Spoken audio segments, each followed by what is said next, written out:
أهلا بيك. أنا عبد الله النقيب، مهندس ومدرب برمجة، وفي الفيديو ده هكلمك عن مجال ناس كتير بتسأل عنه. هو مجال الويب ده بيشتغلوا فيه بإيه؟ أبدأ منين؟ وإيه اللي محتاج أتعلمه؟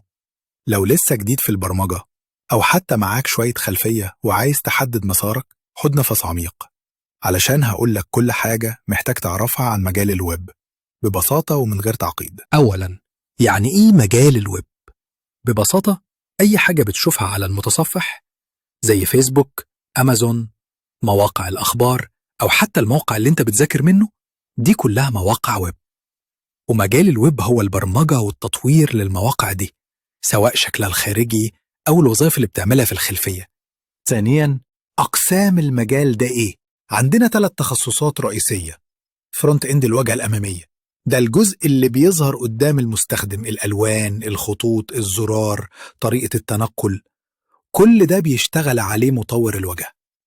باك إند الواجهة الخلفية، ده الشغل اللي ورا الكواليس، لما تعمل تسجيل دخول أو تطلب منتج بيحصل عمليات مش بتشوفها لكنها بتتعامل مع قاعدة البيانات وتحل مشاكل. فول ستاك ده الشخص اللي بيشتغل على الاتنين وبيبقى فيرساتايل، بيعرف يكود الواجهة ويتعامل مع الخلفية. ثالثاً، أتعلم إيه علشان أبقى مطور ويب؟ خليني أقول لك الطريق خطوة خطوة. الأساسيات لازم تبدأ بيها. HTML دي لغة بناء هيكل الصفحات. CSS بتستخدم لتنسيق وتصميم الموقع، الألوان، الخطوط، التحريك.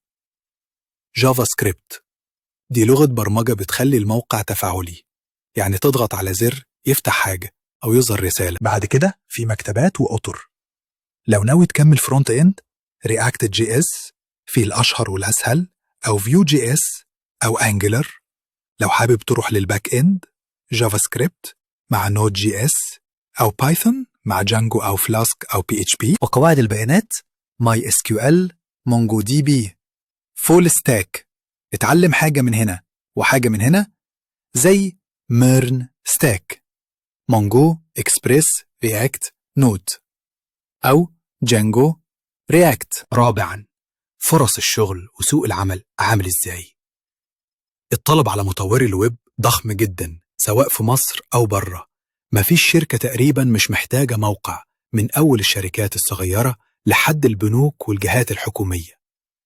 تقدر تشتغل في شركة برمجة أو تكنولوجيا كفريلانسر على مواقع زي أبورك، فريلانسر مستقل، تعمل موقعك الخاص وتبيعه. خامساً، أبدأ إزاي؟ خطة البداية، اتعلم الأساسيات، HTML، CSS، الجافا سكريبت. اشتغل على موقع بسيط زي CV أو موقع لمطعم. اتعلم رياكت أو باك إند بسيط. اعمل 3 أو 4 مشاريع وريهم على جيت هاب. جهز CV وابعت على شركات أو شوف شغل فريلانس. سادساً، أدوات هتساعدك جداً.